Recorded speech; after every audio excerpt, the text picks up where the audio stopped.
Hi everyone, Mary Biancalana here. On behalf of the International Myopain Society, we'd like to thank you for attending our monthly webinar series on the understanding and study of myofascial pain and dysfunction. Thank you so much to Dr. Antonio Stecco for his excellent presentation on densification versus fibrosis. Please sign up now for my webinar, which is going to be coming up on June 2nd. We're going to be learning application of trigger point pressure release to eliminate shoulder pain and dysfunction.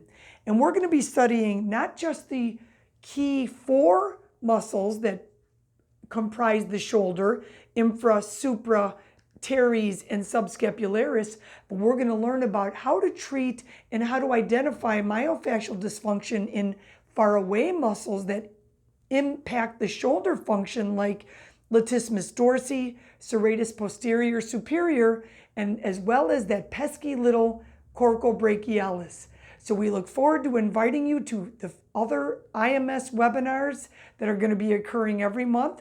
Please go to our website, www.myopain.org, and we look forward to seeing all of you. So please sign up now for a monthly webinar series, and see you on June 2nd.